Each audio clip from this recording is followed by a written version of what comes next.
સુરતમાં સુમુલ ડેરીનો વિવાદ ચરમસીમા પર પહોંચ્યો છે। હવે સુમુલ ડેરીની બોર્ડને બરખાસ્ત કરવાની માંગ કરાઈ છે। આ મામલે કોંગ્રેસ નેતા દર્શન નાયકે મુખ્યમંત્રીને પત્ર લખી માંગ કરી। સાથે જ દર્શન નાયકે ગંભીર આક્ષેપો પણ કર્યા। તેમનું કહેવું છે કે સુમુલ સાથે સંકળાયેલા ડિરેક્ટર ભ્રષ્ટાચાર આચરી રહ્યા છે। મંડળીઓના હુંફાળા દૂધમાં મહારાષ્ટ્રના ઠંડા દૂધની ભેળસેળ કરવામાં આવે છે, જેની ગુણવત્તા તપાસવામાં આવે।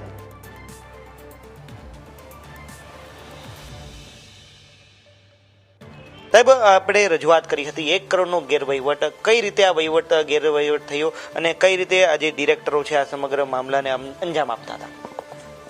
સુરત અને તાપી જિલ્લાના 2.5 લાખ પશુપાલકોના હિત ધરાવતી આ સંસ્થા 10,000 કરોડના વધુ વહીવટથી સંકળાયેલી છે। હાલના પ્રમુખશ્રીએ 5 વર્ષ પહેલા 1,000 કરોડ રૂપિયાનો સંસ્થાના ગેરવહીવટનો પત્ર માનનીય પ્રધાનમંત્રીને લખીને તાત્કાલિક અસરથી આમાં તપાસ થાય અને જે ગેરવહીવટ થયો છે એની સામે પગલાં લેવામાં આવે એ પ્રકારની માંગણી કરતો પત્ર લખ્યો હતો।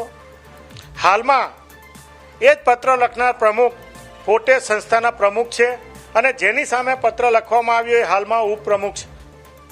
એટલે વાળ જ ચીબડા ઘરે એ પ્રકારની પરિસ્થિતિ સુમુલ ડેરીમાં નિર્માણ થઈ છે। તાત્કાલિક અસરથી ગુજરાતના મુખ્યમંત્રી એ ઝીરો ટોલરન્સ ભ્રષ્ટાચારની વાત કરતા હોય તો એમને ફરિયાદ કરીને લાખો લોકોનું હિત આમાં સંકળાયેલું હોય, સહકારી સંસ્થાના મૂલ્યો સંકળાયેલા હોય અને જ્યારે ગુજરાતની મોટી આ સંસ્થા હોય તો તાત્કાલિક અસરથી આની તપાસ થવી જોઈએ અને તપાસ કરવા માટે જ્યારે બોર્ડને સસ્પેન્ડ કરવી જોઈએ એવી માંગણી કરતો મેં પત્ર લખ્યો છે। મને ચોક્કસ વિશ્વાસ છે કે ભારતીય જનતા પાર્ટીના મુખ્યમંત્રી પોતે ઝીરો ટોલરન્સ ભ્રષ્ટાચારની વાત કરતા હોય તો પગલાં લેશે અને તાત્કાલિક અસરથી એક બોર્ડની કમિટીની નિમણૂક કરવામાં આવે।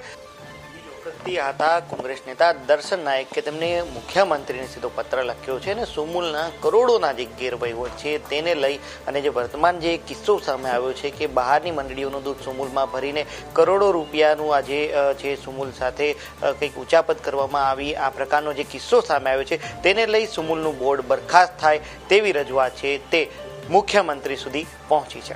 કેમેરા પર્સન KC વઘાસિયા સાથે મિત્રુપા ન્યૂઝ કેપિટલ સુરત।